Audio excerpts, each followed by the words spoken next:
Crypto games have changed a lot ever since this industry started. Same as regular games, it started with the 8-bit, the Tetris type of games before moving on to amazing futuristic looking games like Cyberpunk. I mean, look at this. When is a crypto game going to look this good? Well, there are some upcoming games that look this good, but it's not just about looking good. It's also about the financial incentive. It's about the tokenomics. How much can you earn while playing? How robust is their in-game economy?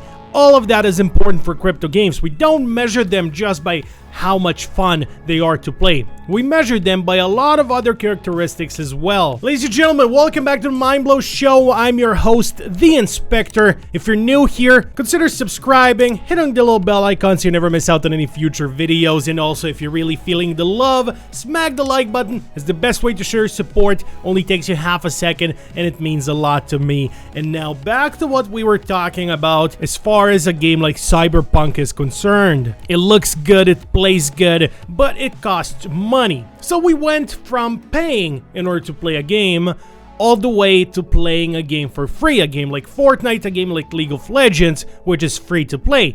But then we went one step further with the blockchain industry, with the NFTs, where we get paid for playing the game. Now, if the game is fun to play and you also have the financial incentive, that's great. But keeping the economy robust enough to keep up the earnings with new players arriving is a very hard thing to do. It's a thing that no game has been able to do before. And I'll give you a very good analogy as to why this is important. There was a boy who really liked to play the piano. He played it as a hobby from time to time. He really enjoyed it. Then his dad figured out that his son is enjoying playing the piano. Maybe something is gonna become of him. And he started giving him $5 every time he played. The son, of course, he loved that. He was doing something he really likes to do in playing the piano. He was also getting paid in order to play the piano. Over time, his dad thought, okay, he's now playing it all the time. I should lower how much I'm giving him. He went to $2.50 every time he plays. The son didn't like the decision, but he still likes to play, so he kept playing. And that went on until his dad stopped giving him money. And what happened was the son, even though he loves playing the piano, he also stopped playing the piano because he didn't have the financial incentive anymore. The moral of this story is once you feel the financial incentive, you don't want to do it without it anymore. And so crypto games that give you a certain amount of money for playing them, once the rewards get lower and lower as the player base gets bigger and bigger, it's not something that's sustainable. That's how you lose a player base. So keeping it sustainable, finding a good model is what everything is about. The first game that figures it out is gonna make billions, and that's a fact. Now, a lot of games have tried a lot of different things, and before we get into all of that, this game is called Wilder World. I have talked about it in the past. For those of you who follow this channel religiously, you know I've talked about this game a couple times, 2 or 3 times. It looks absolutely amazing. Of course, this is not gameplay footage taken by a player. This is a pre-alpha gameplay teaser recorded by the developers with 4K ray tracing, and it looks absolutely stunning. It looks like it could rival any normal AAA game out there, but it is a crypto game after all. So what about tokenomics? How sustainable will it be? How will the earning element work? One of the things that's been proven to work is to have tournaments and leaderboards where only the top half of the leaderboard earns something. The lower half earns nothing, so they need to play more in order to earn. That's something that has been done fairly successfully because you can't really tank the game if not everybody earns. If everybody earns, that's how a game usually fails, because a treasury is only a certain amount of money, and as more people enter, the part that you get becomes smaller and smaller. Another way that they have tackled this issue is by selling NFTs. So you can play if you want for free, like Eve.io, a crypto game that is free to play, but if you want to earn, you do need to buy an NFT. That's how they have tackled that issue. But what happens once no one buys new NFTs anymore? Where does the money come from that the play-to-earn players get? Well, it doesn't come from anywhere. They need sponsorship deals. They need outside activity and outside money coming into the treasury in order to keep all of that going. And in my opinion, it is just not sustainable. It's not something that can go on and on and on. Another way of earning inside of these games is to get an NFT land plot. And then anything that happens on that land plot, you get a piece, you get a cut. And that way you don't even have to play the game in order to earn. And those NFTs cost a lot of money. They can cost $10,000 and they can cost even $50,000. But you would technically get your investments back at some point, probably throughout the first year, only if the game is successful enough. So of course, there is a lot of risk involved in something like this. Now, there's other companies like GMT or Go Mining also sell NFTs like other games, but rather than having an actual game to sell NFTs around, they have their Bitcoin mining facilities. So by buying an NFT, you actually get a little bit of the hash rate, you get a little bit of the mining power, and you earn Bitcoin every day. So here's a demo account I have with 3 fictional NFTs, almost 400 hash rate, and around $1,000 in Bitcoin earned in a month and a half of this working. They also have their game, so it's not that I'm not talking about games here. They do have their game that goes with this. You need to maintain your miner, level it up, so currently we're at level 6, and try to get the hash rates up.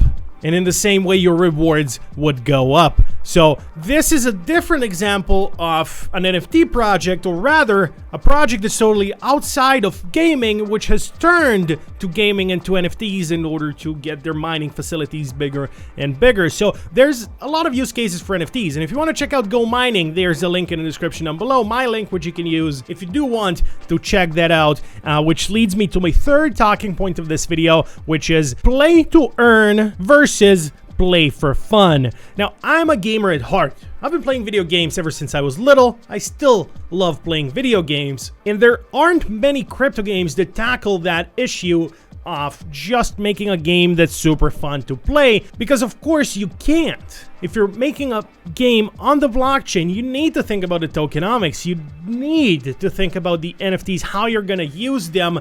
One of the games that did a very good job at this is Dr. Disrespect's Deadrop. Dr. Disrespect is one of the most popular video game streamers, and he made his NFT game called Deadrop. Now, the game will be free to play once it does come out. Currently, it is in the alpha stages, and you can play it if you have an NFT. So you can access all the build versions before the actual game comes out if you have the NFT. If you don't, you need to wait for the official release and play it for free. Once you play it for free, you can technically kill someone who has an NFT in their inventory. They can have an NFT of a gun, an NFT of a skin, an NFT of a shield, shoes, you name it, whatever, it doesn't even matter.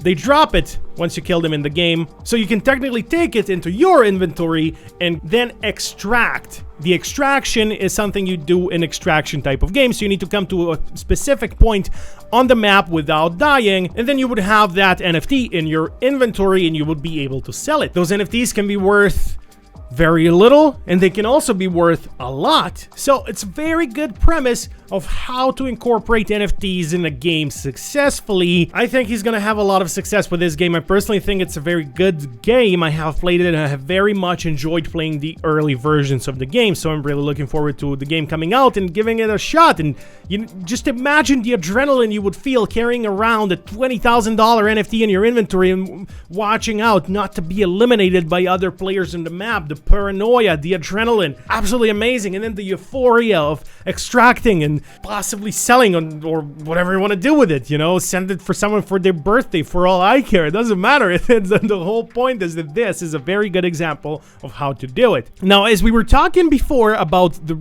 games with good graphics, let's check out Walker World, a game that's been under my radar, but recently I have seen it, and I'm very impressed with what I see for the early in-game footage made in Unreal Engine 5. It looks like a game I definitely want to get my hands on. So there are definitely games being made, games in development right now that will cross the boundaries, that will cross the barriers and kind of combine what it means to be a game with what it means to be a crypto game. So yes, it absolutely is possible to play a crypto game for free and still earn money while playing it, as long as they do it well enough. It is great. For example, the way Champions Arena from Gala Games does it is they have a daily treasury, and depending on how many people played that day, you're gonna earn a certain amount of money. It's never stable, so that's, in a way it's good, in another way it's bad. It's bad with the example that I set at the beginning with the boy that plays the piano, but it's also very good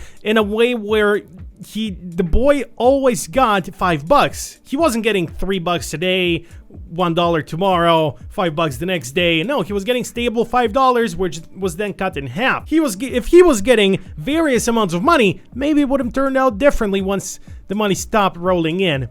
Probably not though. Probably not. It's never good for the money to stop rolling in. Once you start paying, you can't just stop. So I like the way Champions Arena does it. I like the way Gods Unchained, the trading card game, does it. They also have something similar. You can play only 10 ranked matches per day where you're eligible to earn their Gods token. If you win all 10 games, you can earn the maximum amount of Gods token. If you win no game out of the 10 games, you're gonna earn nothing for that day. They also have a specific amount in their treasury for every day that they're giving out. And so depending on how many people play, on how many people earn, is ultimately going to be the deciding factor as to how much you will get for earning for that day. So as long as that money from the treasury comes from sources which are at least half sustainable, like sponsorship deals, like minting new coins, and not just minting new coins out of thin air, but minting new coins based upon smart contracts that have set dates for as to how many coins they will mint on what day. So something that's predictable, something that can be sustainable. So the first project that figures that out, and if they also have a game that is fun to play, they will make billions. But if their game is not fun to play at the end of the day, they're gonna attract different kind of crowd toward their game. They're gonna attract the bots, the ones that are there only for the money, which is a lot of people are there only for the money, and that's fine. But if the game is also fun, they're gonna stay also for the fun factor, not just for the financial factor. So there is financial incentive, of course, but it's not 100% of what the crypto game is. It's a big part, but not 100%. A lot of people put it in one of two categories. Either you gotta be in it for the fun, money is only a side thing, it's not important. Or they're like, money is the most important thing, you earn in the game, so if you wanna have fun, go on Steam and play a game that's fun. I think it's somewhere in the middle. Let's find a middle ground here. Let's have a game that's fun, but also has a sustainable source of putting money into their treasury, a sustainable way of getting people rewards for playing. And that way we can create a whole new sector in the gaming industry and attract a new kind of gamer like you and me. Hope you enjoyed this video. My name is the Inspector, and I'll see you all next time. Peace.